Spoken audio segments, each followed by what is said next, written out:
Halo, selamat siang semua. Yuk kita gokil-gokilan ya. Oke, siap. Ini lagu dibalik, aku yang nyanyiin bagian satunya. Oh, siap, saya nomor 2. Baiknya aku ganti ya. Ngopi dulu ya. Yang suka bergabung, kita cobain sama-sama. Kopi Aceh asli ini.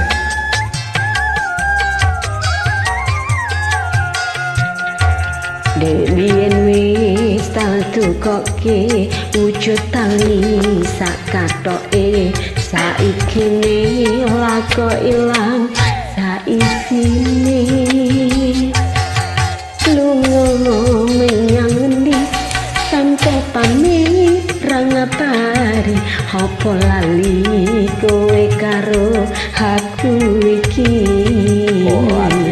Nadyan rekane sejuta ora popo aku rela jare kowe melu aku lakok melayu opo iki kurang larang pungkasan ning kowe ilang ning endi aku goleki tali kolor lemari.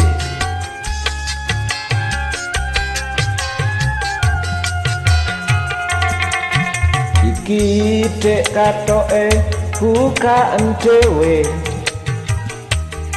marko bapak orang parengake aku dicodoke malah karo rondo siji wis cukup mung semene wae. Wong ayu andong basuki aku ora bakal lali yen Gusti parengake bakal bali. Tali kolor kita simpen tekane pati tali kolor saksi tresnaku kang suci. Kok dadine kaya ngene to, Nduk? Ora apa-apa nek kepethuk sekali kaya selingkuh. Mas, yen pancen mung tekan sakmene aku ora apa-apa. Sabar ya, Nduk.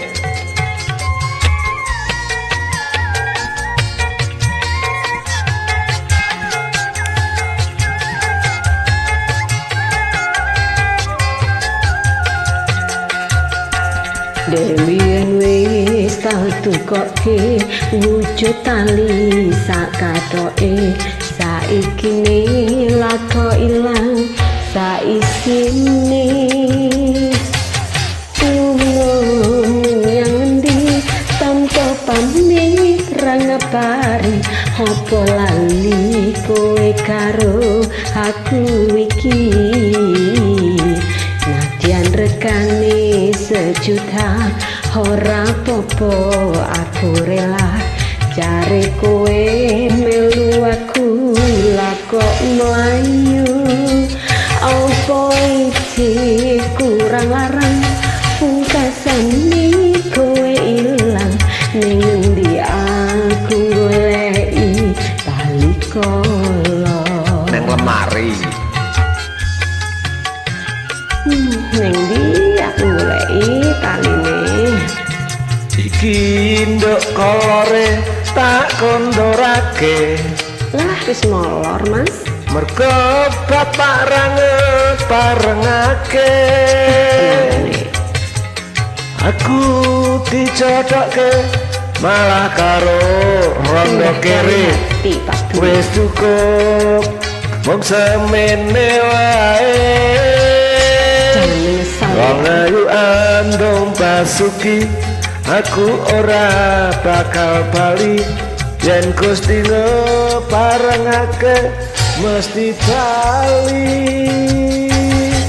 Tali kolor kita simpen tekane pati tali kolor saksi tresnaku kang suci. Ora apa-apa Dik, sekali-sekali selingkuh wae ya. Ya wis nek ngono Mas, muga-muga awakmu bahagia. Mantap.